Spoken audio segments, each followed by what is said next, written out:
할렐루야. 아멘. 하나님의 은혜가 예배 연휴 가운데 가득하기를 주님의 이름으로 축원합니다. 우리 함께 선언할까요? 내려놓음으로, 숨쉬자. 예배로, 숨쉬자. 사역으로. 숨쉬자. 사랑하는 여러분, 날마다 주님께서 주시는 은혜로 살아 숨쉬는 우리 영진가족들 되어질 수 있기를 주님의 이름으로 축원합니다. 여러분, 요즘 젊은이들이 많이 이야기하는 MBTI, 여러분들 MBTI 다 알고 계십니까? 저는 ENTJ입니다. 쉽게 얘기하면 독재형이라고 얘기하더라고요. 그래서 굉장히 이성적이고 계획적이고 주도 면밀하며 섬세하다, 여러 가지 이야기를 하는데, 우리가 삶을 살아갈 때 이 많은 사람의 유형을 16가지의 유형으로 정리할 수는 없지만, 그런데 그 내용들이 얼비슷하게 맞는 부분들이 많이 있다는 것이지요. 그 말은 내 성향과 내가 갖고 있는 것들을 가지고 이 땅에 벌어진 일들을 해석하고 이 땅에 벌어진 일들에서 이해하고 그것들을 내가 품고 그렇게 행동하며 살아간다라는 것입니다. 여러분, 이러한 것들은 우리의 삶의 신앙 가운데서도 동일하게 적용된다라는 것이지요. 여러분, 설교자들은 설교할 때 간절한 소망은 모든 사람이 은혜 받기를 원합니다. 그런데 그 은혜 받음에 있어서 회중들의 성격과 지적, 영적 배경에 따라서 또 어떻게 받아들이느냐에서 그것이 은혜가 되기도 하고 은혜가 되지 않기도 한다는 것입니다. 또 때로는 생각지도 못했던 부분들의 은혜를 받으시기도 하고, 반대로 꼭 이 부분은 은혜 받아야 되는데 하는 부분들은 은혜를 받지 않는 경우도 있다는 것이지요.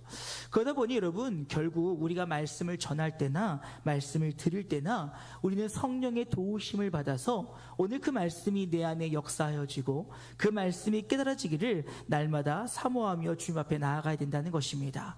그럼에도 불구하고 우리의 성향들에 따라서 하나님의 말씀을 받는 방법들도 다양하다는 것입니다.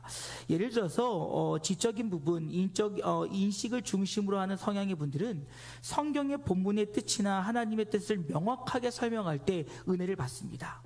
논리 정연하고 뭔가 뜻이 분명하게 해석되어지며 뭔가 이해가 되어질 때 은혜를 받는 분이 계신 반면에, 또 감성 중심의 분들은 간증, 예화, 또 분위기, 또 설교자의 말투나 감정적인 터치가 내 안에 일어날 때 어떠한 감사와 기쁨들이 일어나게 된다는 것이지요.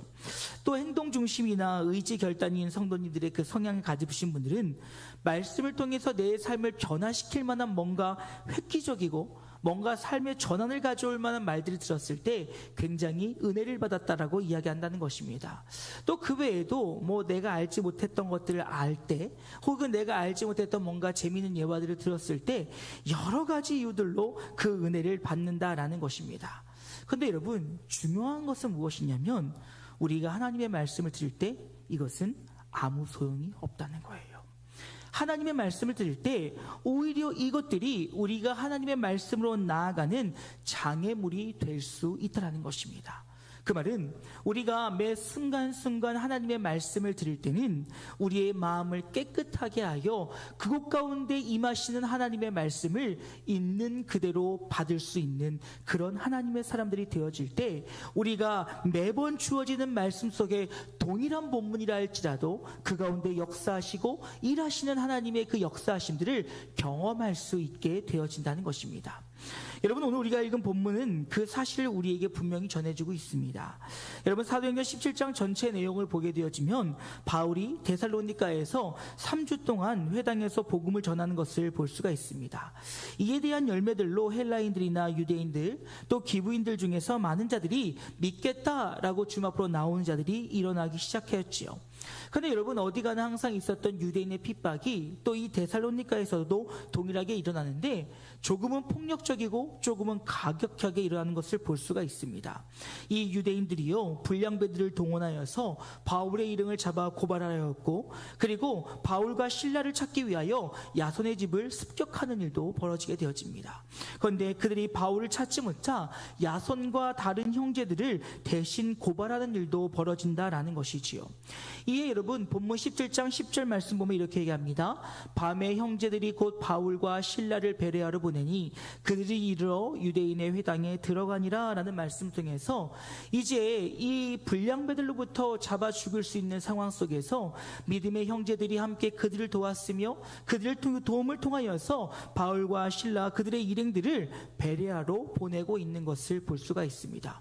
그리고 베레아에서 하나님의 말씀이 선포되어지고 있으며 그 말씀이 선포되어지는 가운데 그 베레아의 성도들은 하나님의 말씀을 온전히 소화하고 있다는 것입니다. 즉 주의 말씀을 말씀으로 받음을 통하여 그들 가운데 은혜가 더해지고 있었다는 것이지요. 그렇다면 여러분 과연 무엇이 그들로 하여금 하나님의 말씀 앞에 온전히 서게 했는지 함께 말씀을 통하여 생각해보고 우리도 매일 말씀마다 예배마다 전해지는 하나님의 말씀을 통하여서 우리 안에 은혜가 있기를 사모하는 복된 시간 되어지기를 주님의 이름으로 축원합니다. 여러분 첫 번째로요, 여러분 말씀을 드릴 때 우리의 마음에 바칠 기경할 수 있기를 주님의 이름으로 축원합니다. 여러분 기경하다라고 하는 단어의 이 사전적 의미를 보면 밭이나 논에 흙을 갈아 엎는 것이라고 하는 뜻을 가지고 있습니다. 즉 굳어진 땅을 부수고 뒤집어서 농사를 지을 수 있는 흙으로 일구는 것을 바로 기경하다라고 이야기하고 있다는 것이지요. 그 이에 예레미야 4장 3절 말씀 보면 여호와께서 유다와 예루살렘 사람에게 이와 같이 이르노니 너희 묵은 땅을 갈고 가시던 불에 파종하지 말라라는 말씀을 통해서 우리가 그 마음의 밭을 온전히 갈아엎음을 통하여 주의 말씀이 우리에게 임하여질 때 그 말씀 앞에 온전히 회개하며 온전히 돌아오라라고 우리에게 말씀하고 있다라는 사실입니다. 그러다 보니 오늘 본문의 말씀을 보면 지금 베레아의 사람들의 마음속은 날마다 귀경되어지고 있다라는 사실이지요. 이에 오늘 본문의 말씀 뭐라고 이야기하고 있냐면 데살로니가에 있는 사람들보다 그들이 더 너그러운 마음을 가졌다라고 하는 것을 볼 수가 있습니다. 근데 여러분 우리 본문에서는 너그럽다라고 하는 단어를 사용하고 있지만 원어 성경을 보게 되어지면 이 너그럽다라고 하는 단어가 신사적이다라고 하는 단어를 쓰고 있는 것을 볼 수가 있습니다. 여러분 이 신사적이다라고 하는 말은 무엇이냐면 높은 신분에 혹은 귀하게 태어난 사람을 신사적이다라고 하는 뜻의 표현을 사용하고 있으며 또한 그의 모습이 신사와 같이 여유가 있고 아량을 넓으며 또한 그들의 마음들이 평안하다라고 하는 상태들을 우리에게 설명할 때 사용되는 단어라는 것입니다. 그 말은 무슨 말입니까? 지금 이 베레아 사람들의 마음의 밭은 평안했다라는 거예요. 어떠한 말씀이도 받을 준비가 되어 있으며 또한 그 말씀을 전하는 자들에 대해서 존중할 마음이 가지고 있었다라는 것입니다. 여러분 종종 말씀드리지만 설교를 하면서 설교자와 회중의 관계는 저는 너무너무 중요하다라고 생각되어집니다. 실례로 아내와 저와의 관계 속에서 제가 아내와의 관계가 좋지가 않으면 아내는 제 설교를 듣고 아멘할 수 없다라는 것이지요. 왜요? 속으로 너나 잘하지 라고 하는 마음을 품고 있으면 결코 그 말씀이 어떠한 말씀이라 할지라도 은혜를 받을 수 없다라는 것입니다. 이와 같이 설교자와 회중의 관계의 그 온전함을 위해서는 서로를 존중할 수 있어야 된다는 것이지요. 듣는 회중은 말씀을 전하는 자를 하나님이 세운 자요 하나님께서 기름 부어 세우신 자임을 믿음을 통하여서 그를 통하여 하나님의 말씀이 선포된다는 사실을 존중하고 인정할 수 있어야 된다는 것입니다. 더불어서 말씀을 전하는 자는 그 말씀을 듣는 회중이 그 말씀을 통하여 하나님의 사랑을 깨닫고 하나님의 능력을 깨닫고 하나님의 사람으로 바로 설 수 있다라고 하는 믿음의 확신과 그 말씀 안에서 온 성도가 온전케 되어진다라고 하는 그 확신을 가지고 말씀을 전할 때 상호간의 아름다운 관계 속에서 그 말씀이 더욱더 잘 들어오고 잘 전해질 수 있다라는 거예요. 그러니 여러분 지금 그들의 마음은 신사적이었어요. 그들의 마음은 준비되어 있었다는 것입니다. 그들은 그 마음속에 평안함으로 말씀을 받을 준비가 되었으며 그 말씀 앞에 순종하겠노라고 하는 결단이 있었다는 거예요. 여러분 그럴 때 말씀이 들어온다라는 거예요. 여러분, 성경에 보면 그런 일들이 여러 가지 등장합니다. 그중 하나가 나단과 다윗의 이야기가 아닐까 생각되어집니다. 여러분, 다윗의 직책은 무엇이었습니까? 왕이었습니다. 여러분, 왕은 어떤 자리지요? 모든 권세와 권위를 갖고 있는 자리가 바로 왕이었습니다. 근데 하나님의 사람 나단을 통하여서 다윗은 우리아의 아내 바세바를 범하였던 일이 하나님 앞에 얼마나 추악하고 더러운 죄라는 사실을 듣게 되어집니다. 우리가 잘 아는 것 같이 나단 선지자는 다윗에게 나가서 가난한 자와 부한 자의 이야기를 통하여서 이 가난한 자의 것을 빼앗아서 이 손님을 대접했던 부한 자의 이야기를 얘기했을 때 이 다윗이 분을 내며 화를 내며 그 자가 누구이냐, 그 자를 죽여야 된다 했을 때 나단이 한마디 하지요. 그것이 바로 당신입니다. 근데 여러분, 이때 다윗의 반응은 어땠습니까? 화를 냈습니까? 분노를 했습니까? 그러지 않았습니다. 그는 회개했습니다. 여러분, 시편 51편 1절 말씀 보면 이렇게 얘기합니다. 하나님이여, 주의 인자를 따라 내게 은혜를 베푸시며 주의 많은 긍휼을 따라 내 죄악을 지워주소서. 그를 통해서 그는 뭐라고 얘기하죠? 주님, 나를 정결케 하시옵소서. 나를 온전케 하시옵소서. 내가 인간의 정욕에 따라, 인간의 그 눈의 즐거움에 따라 내가 하나님 앞에 범죄하였으니 하나님, 나를 용서하여 주시옵소서. 나단 선지자를 하나님이 보낸 죄로 그는 존중했습니다. 그리고 그 말씀을 신사와 같은 마음으로, 너그러운 마음으로, 넓은 마음으로 수용했다라는 것이지요. 그럴 때 그의 안에 하나님의 말씀이 임하게 되었으며 그를 통하여 그는 회개의 자리로 나아갈 수 있었다라는 사실입니다. 사랑하는 여러분, 소망하는 것은 주의 말씀을 들을 때 날마다 나의 마음을 기경할 수 있기를 주님의 이름으로 축원합니다. 주의 말씀이 뿌려질 때, 주의 복음이 내 안에 들어올 때 내가 그것을 나의 기준과 나의 생각으로 판단할 것이 아니요 하나님의 말씀으로 온전히 받을 수 있도록 내 마음의 밭을 준비하여 그 가운데 어떠한 말씀이 뿌려지듯이 뿌려질지라도 그 말씀 앞에 아멘으로 화답하며 나아갈 수 있는 성숙한 하나님의 사람들 되어질 수 있기를 주님의 이름으로 축원합니다. 그런데 두 번째로, 여러분, 우리는 주의 말씀을 날마다 상고할 때 하나님의 말씀이 더해진다는 사실을 잊지 않기를 주님의 이름으로 축원합니다. 여러분, 우리가 큐티라고 하는 묵상을 할 때 우리는 조금 조심해야 될 이 필요가 있습니다.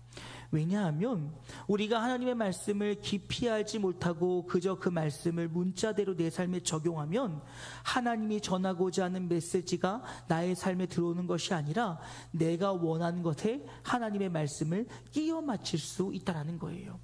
그래서 여러분, 우리가 깊은 묵상에 빠지려면 먼저는 하나님, 이 말씀을 통하여 우리 안에 주의 말씀이 들어오게 해달라고 하는 간절한 기도와 더불어서 우리는 그날 읽을 그 하나님의 말씀을 내 안에 들어올 때까지 몇 번이고 깨달을 때까지 반복해서 읽어야 된다는 것입니다. 그래서 주어가 무엇인지, 또한 조사가 어떤 것을 쓰고 있는지, 어떠한 문법으로, 어떤 어조로, 어떠한 상황과 환경 속에서 쓰여지고 있는지, 이런 것들을 아주 면밀하게 볼 수 있어야 된다는 거예요. 물론 그렇다고 해서 학자처럼 이것을 하루의 큐티를 그렇게 깊이 할 수는 없겠지요. 한 번 읽고 그냥 느껴진 것을 내 삶에 적용하는 것이 아니라 하나님의 오늘 하시는 말씀이 어떤 말씀인지 소화가 될 때까지 우리는 그 말씀을 깊이 있게 묵상할 수 있어야 된다는 것입니다. 그리고 나서 그것을 오늘 내 삶에 적용하여 오늘 하나님이 내 삶에 원하시는 것이 무엇인지를 발견할 수 있어야 된다는 거예요. 여러분, 오늘 베레아 사람들이 은혜를 받을 수 있었던 이유는 무엇이었습니까? 그들은 하나님의 말씀을 상고하고 있었다라고 이야기합니다. 이것이 그러한가 하여 날마다 성경을 상고했다라고 하는 것은 그들이 하나님의 말씀을 받을 때 무분별하게 그저 받은 것이 아니라 딴지를 위하여 하나님의 말씀에 반대한 것이 아니라 정말 오늘 말씀의 선포자를 통하여 전해진 그 말씀이 구약의 언약과 어긋나진 않는지, 오늘 내 삶에 주신 하나님의 말씀과 다 어긋나진 않는지, 과연 그 말씀이 하나님 앞에 온전한지 신실한지를 계속 되새김을 통하여서 하나님의 말씀의 온전함을 깨달았다는 거예요. 여러분, 우리가 한 번 말씀 들었다고, 은혜 받았다고, 아멘 했다고 그것으로 끝나서는 안 된다는 것입니다. 한 번의 말씀을 읽고 그 말씀이 나에게 너무 좋았다라고 그것으로 끝내서는 안 된다는 거예요. 거듭 반복하고 묵상하고 기도하고 또 때로는 필요하다면 손으로 써가며 암송하며 여러 방법으로 하나님의 말씀을 묵상하며 나아갈 때 나도 모르게 그 말씀이 오늘 내 삶으로 들어와 내 삶에 역사하게 되어진다는 것입니다. 여러분, 그 결과가 무엇이었습니까? 사도행전 17장 12절 말씀 보니까 그 중에 믿는 사람이 많고 또 헬라의 기부인과 남자가 적지 아니하나라는 말을 통하여서 하나님의 말씀을 들을 때, 하나님의 말씀이 상고되어질 때 믿지 않을 것 같은 사회적인 편견과 사회적인 지위와 여러 가지 것들로 인하여 그 말씀을 들을 것 같지 않은 이들이 하나님의 말씀으로 돌아와 예수를 믿는 놀라운 역사가 나타나고 있었다라는 것입니다. 사랑하는 여러분, 소망하는 것은 주의 말씀을 상고함을 기뻐할 수 있기를 주님의 이름으로 축원합니다. 여러분, 우리는 주의 말씀을 즐겨할 수 있어야 된다는 것이죠. 그럴 때 하나님의 말씀이 내 안으로 들어올 때, 하나님이 내 안에 들어와 내 안에 역사할 때 그때 우리 안에 놀라운 일들이 일어나기 시작한다는 거예요. 그때 나의 지성과 나의 이 모든 것을 뛰어넘는 하나님의 말씀의 능력이 나의 모든 지적인 능력과 나의 인격과 나의 모든 상황과 환경을 뛰어넘는 하나님의 말씀이 나를 은혜의 삶으로 이끌어갈 수 있다는 거예요.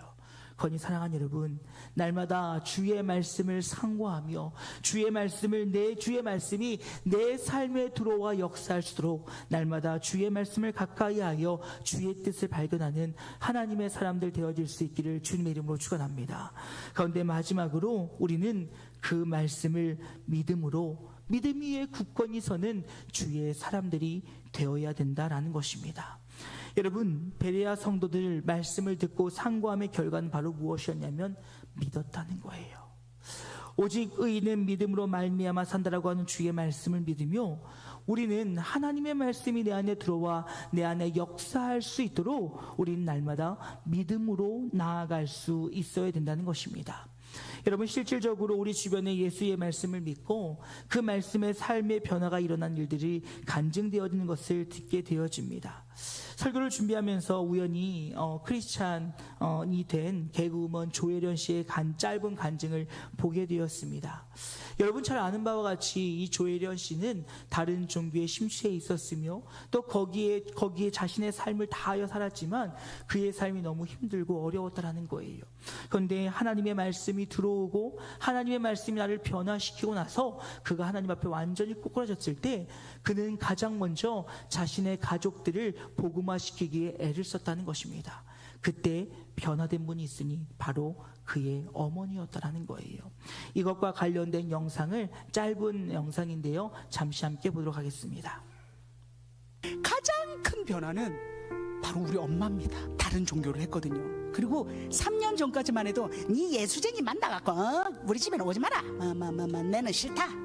그랬던 엄마가 저 따라 미국 가가지고 또 엄청 우리가 기도를 했죠. 중보기도. 그때 딱 엄마가 내 예수 믿을란다 라고 고백을 하고, 근데 이 크리스찬들은 뭐 이렇게 아침 저녁으로 하는 게 없노, 거기 뭘 하는 게 많았는데 하면서 성경, 그래서 엄마한테 커다란 성경을 사다 주었어요.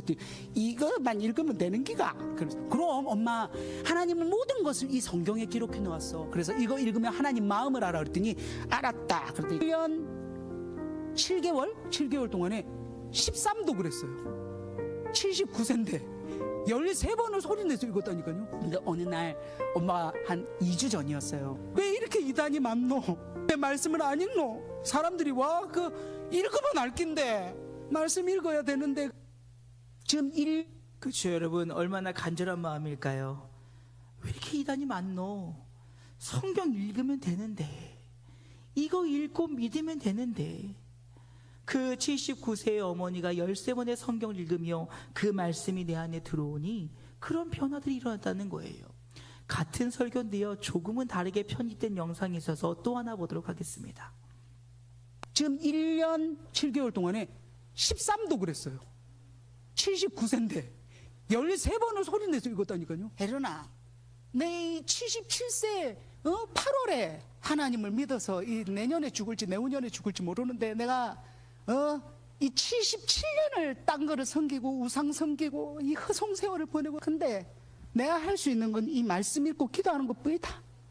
그래, 내가 어떻게 텔레비전을 보고 내가 이 시간이 언제 끝날지 모르는데 뭘 하노? 내는 말씀 읽고 진짜 하나님을 알고 내가 이 세상에 살면서 뭘 기도해야 되는지를 알기다.